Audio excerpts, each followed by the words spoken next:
अभी तक हमने पिछली कक्षा में ऑपरेटर क्या क्या होते हैं, ऑपरेटर के बीच में क्या क्या रिलेशंस होते हैं, इसके बारे में पढ़ा।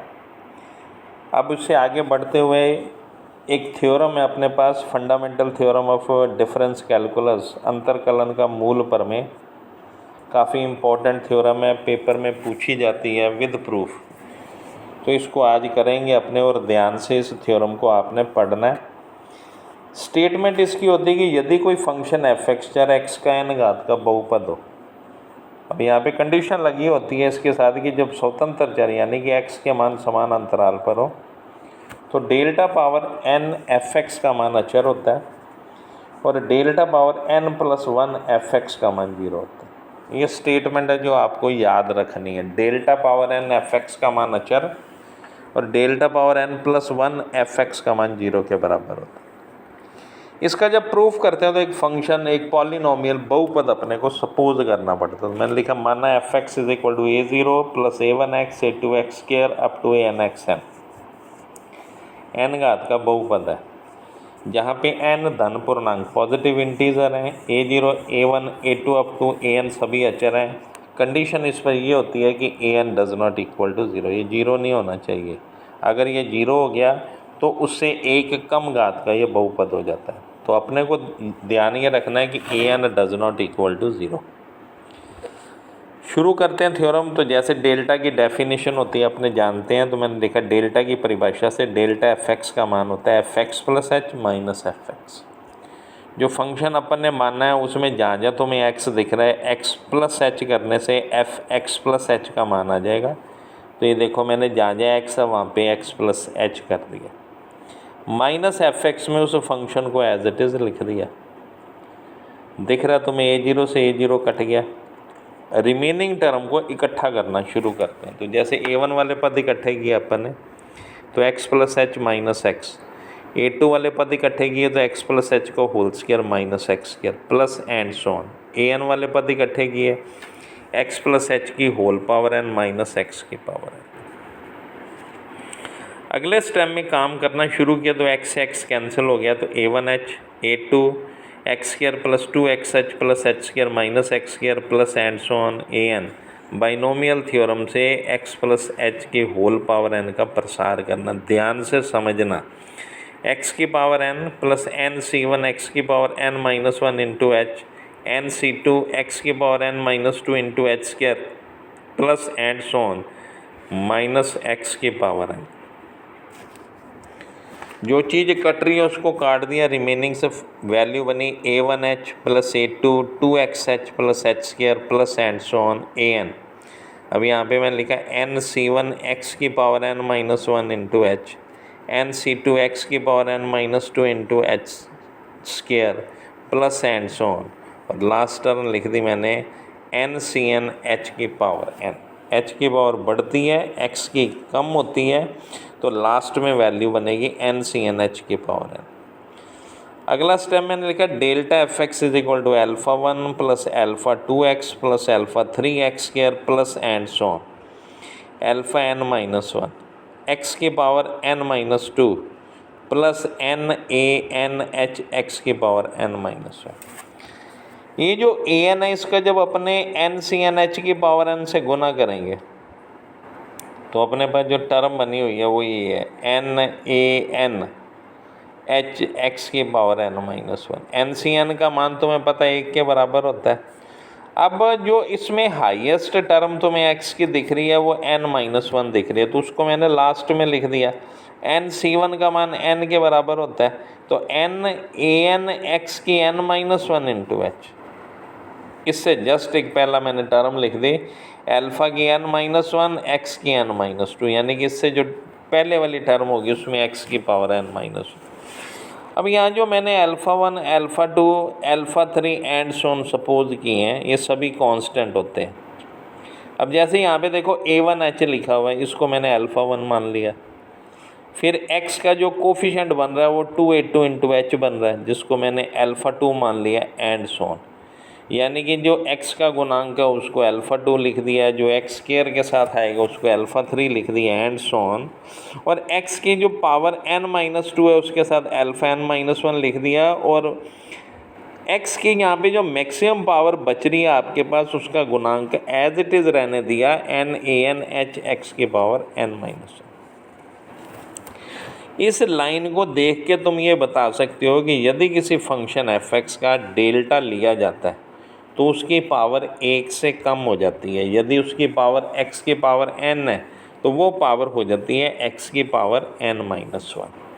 दोबारा से सुन लेना, डेल्टा f(x) वाली लाइन को देखने से हमें यह पता चल रहा है कि यदि किसी फंक्शन का f(x) का डेल्टा लिया जाता है तो उसकी पावर 1 से कम हो जाती है, यानी कि यदि पावर x की पावर n थी तो x की पावर n-1 होगी। नीचे वही लिखे alpha 1 alpha 2 and so on सभी अचर। फिर मैंने लिखा पुनः अगेन अपने डेल्टा अप्लाई किया, तो delta square f(x) is equal to delta into delta f(x)। Delta f(x) का मान एज इट इज़ पुट कर दिया।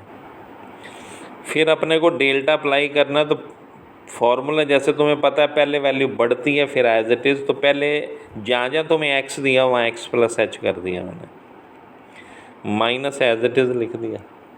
अब देखो अल्फ़ा 1 से अल्फ़ा 1 कट गया, अब टर्म्स को इकट्ठा करना शुरू किया तो अल्फ़ा 2 वाले पद इकट्ठे किए हमने,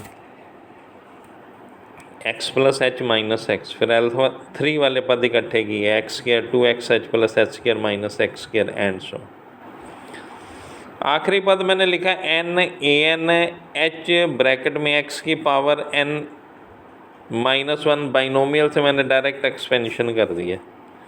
x प्लस h की पावर n-1 है माइनस x की पावर n-1 है, तो ये जो x प्लस h की होल पावर n-1 है इसका एक्सपेंशन शुरू कर दिया। x की power n-1 plus n-1 c1, x की power n-2 into h n-1 c2, x की power n-3 h square and so on minus x की पावर n-1। x की पावर n-1 से x की पावर n-1 कैंसिल कर दिया, alpha 2h alpha 3 2xh plus h square and so on n(an)h। अब यहाँ जो टर्म बची उसमें x की मैक्सिमम पावर को सबसे पहले लिखना होता है, तो n-1 c1 x की n-2 into h n-1 c2 x की power n-3 into h square and so. Maximum power जो लिखी है मैंने उसको लिखा मैंने n into n-1, n-1 c1 का मान है n-1 के बराबर, an as it is, h को h से गुना किया तो h स्क्वायर x की पावर n-2। अब यहाँ इसके आगे देखेंगे तो alpha 2h alpha 3 2xh plus h square and so on लिखा हुआ, फिर मैंने चेंज कर दिया। जो अल्फ़ा 2h जो कंप्लीट कांस्टेंट है इसको बीटा 1 मान लिया, x के गुणांक को बीटा 2 मान लिया, तो beta 2 into x plus beta 3 x square and सो। ये डेल्टा स्क्वायर f(x) का मान है, इसको देखने पे देखो अब तुम्हें पता चलेगा कि यदि दो बार किसी चीज़ का डेल्टा लिया जाता है फंक्शन का तो पावर 2 से कम हो जाती है। तो अगेन ये पावर जो अपने पास आ रही है वो n-2 हो गई।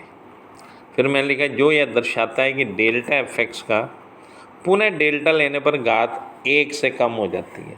तो डेल्टा f(x) का यदि पुनः अपने डेल्टा लेते हैं तो 1 से पावर और कम हो जाएगी, अर्थात डेल्टा स्क्वायर f(x) n-2 घात का बहुपद होगा।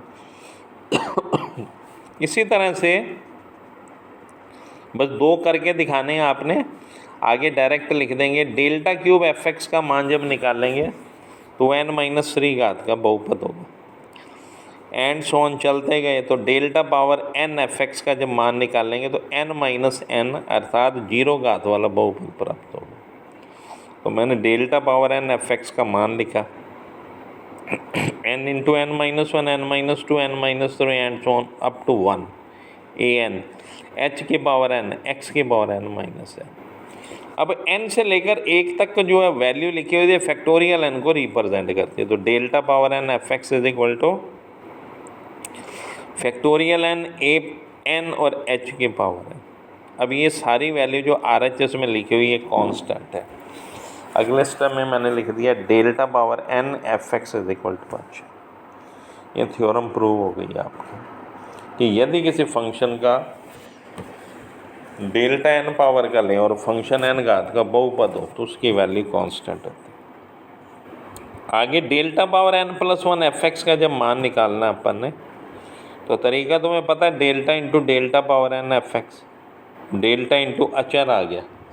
मैंने तुम्हें शुरू से बता रहा हूँ कि डेल्टा या कोई भी ऑपरेटर वहीं इफेक्ट डालता है जहाँ वेरिएबल होता है। अब यहाँ कांस्टेंट है तो इसको लिखेंगे तो वापस अपने लिख सकते हैं अचर माइनस अचर, दैट इज इक्वल टू 0। तो delta power n plus one f x का मान जो होता है वो 0 के बराबर होता है। फंक्शन पावर एन का पॉलिनोमियल है और अपने मान उससे एक ज़्यादा डेल्टा की निकालें तो वैल्यू 0 के बराबर है। अब यहाँ पे मैं लिखा डेल्टा पावर एन एक्स की पावर एन का मान फैक्टोरियल एन के बराबर होता है जबकि एच का मान है। ये आपके थ्योरम है, fundamental theorem of difference calculus, अंतर कलन का मूल प्रमेय। इसको अच्छी तरह से पढ़ना। आपको कोई स्टेप समझ में नहीं आता तो उसको स्टार लगा के अपने पास रख लेना, फिर जब समय होगा तुम्हें समझा दिया जाएगा। तो आज यहीं तक अपने करेंगे, ठीक है।